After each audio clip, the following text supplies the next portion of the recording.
नमस्कार, all India news मध्ये आपलं सहर्ष स्वागत. मी नजीर मुलानी, ऑल इंडिया न्यूज. नमस्कार, मी ऑल इंडिया न्यूजच्या माध्यमातून एक व्हिडिओ चालवला होता. आमच्या सोबत आहे ते अण्णासाहेब तिकोटे, प्रजा स्वराज पक्ष याचे संपादक अध्यक्ष आहेत आणि त्यांनी मुद्दा चांगला घेतला होता लोकांच्या हिताचा, म्हणजे ते रेशनिंग कार्डच्या बद्दल. खरोखर त्यांना आज हेच मिळालं आहे आणि संध्याकाळी 7:45च्या दरम्यान तहसील कार्यालयामध्ये त्यांना लेटर देण्यात आलंय आणि आश्वासन देण्यात आलंय. आपण पाहू शकता अण्णा तिकोटे साहेबांची आपण चर्चा करणार आहोत, माझ्या बाजूलाच आहेत.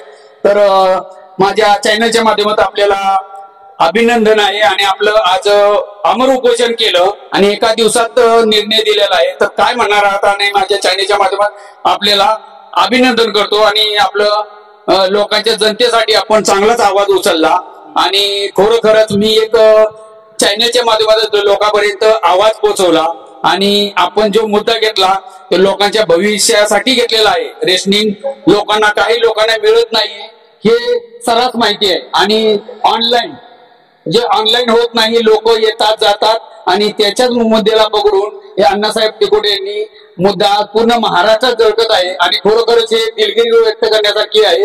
कारण हा मुद्दा काही लोकांना 6 महिने हे लागलेले आहेत आणि आज तो मुद्दा त्यांनी ऐरणीने आणून त्यांनी एक मार्ग मोकळा केलाय जनतेसाठी. आपण त्यांनाच विचारू, खरोखर तुम्ही कोणता मुद्दा घेतला होता आणि तुमचा मुद्दा घेऊन तुम्हाला कुठल्या प्रकारे अधिकाऱ्यांना तुम्हाला लेटर दिले आहे?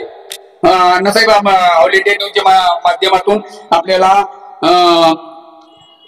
काय व्यक्त झालं आणि माझ्या चॅनलच्या माध्यमातून लोकांपर्यंत आवाज गेला आणि आपल्याला आज आश्वासन देण्यात आलंय, काय लेटर दिले अधिकाऱ्यांनी? प्रथमतः मी आपलं विजयाचं हे करतो की आज मला जो विजय मिळालेला आहे की प्रशासन जे आहे ते नमलं. कारण मी सकाळी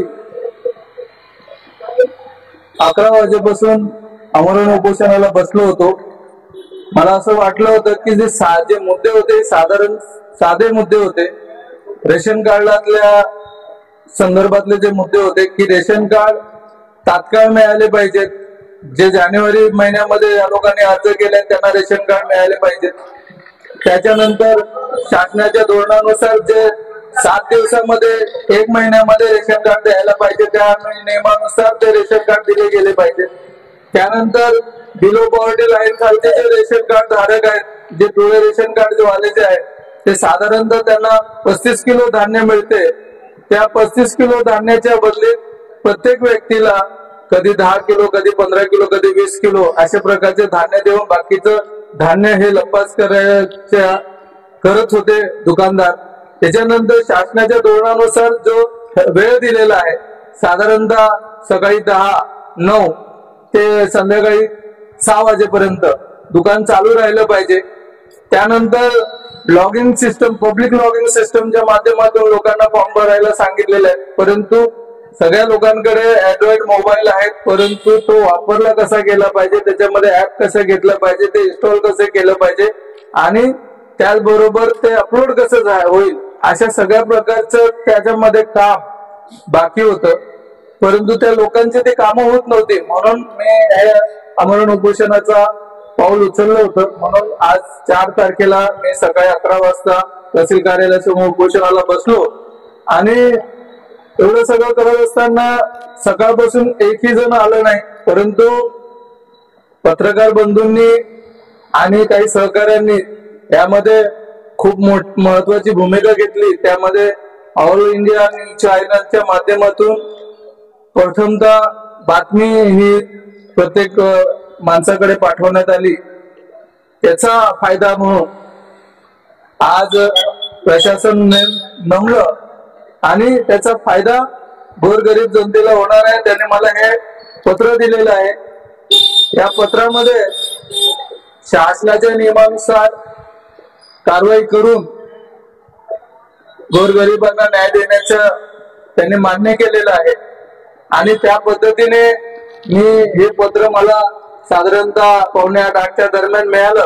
त्याच्यावर मी प्रशासनाला असं म्हणेल की असं वाटत होतं की प्रशासन हे निर्लज्ज आहे आणि सर्वसामान्यांच्या प्रश्नाशी गंभीर नाही, परंतु जनाची नाही पण मनाची प्रशासनाने लाच बाळगली आणि हे गोरगरिबांचे प्रश्न मार्गी लावण्यासाठी त्यांनी गंभीरतेने विचार केला आणि हे पत्र देऊन लोकांचे प्रश्न सोडवण्याचं त्यांनी मान्य केलं। त्यासाठी मी प्रशासनाचे, वसई तहसीलदार प्रशासनाचे, पुरवठा प्रशासनाचे मी आभार मानतो की त्यांनी ह्या गोरगरिबांच्या विषयी विचार केला की त्यांना न्याय मिळेल ह्या अपेक्षेने मी आंदोलन स्थगित केलेलं आहे। परंतु जर भविष्यात हे पत्र दिलेलं आहे, या पत्राच्या अनुषंगाने जर त्यांनी यथोचित कारवाई करून लोकांना न्याय दिला नाही आणि मी ज्या माझ्या मागण्या होत्या त्या मागण्यांनुसार जर कारवाई झाली नाही तर मी पुन्हा उपोषणाचं हत्यार उपसेल आणि मी पुन्हा YouTube all India YouTube channel आणि प्रशासनाचे आणि माझे सहकारी मित्र आणि पत्रकार मित्रांचे आभार मानतो आणि मी इथे थांबतो। जय भीम, जय आदिवासी। आमच्या चॅनलच्या माध्यमातून जोडले होते अण्णासाहेब तिकोटे, जे प्रजा स्वराज पक्षाचे अध्यक्ष, संस्थापक अध्यक्ष आहेत आणि त्यांनी चांगला मुद्दा घेतल्यामुळे मी चॅनलवर हा कसा लोकांपर्यंत संदेश जाईल त्याचा मी दखल घेऊन नक्कीच लोकांना न्याय मिळण्याचं काम करण्याचं काम केलं आणि माझ्या चॅनलच्या माध्यमातून अण्णासाहेब यांना मी पुन्हा धन्यवाद देतो। जय हिंद, जय महाराष्ट्र।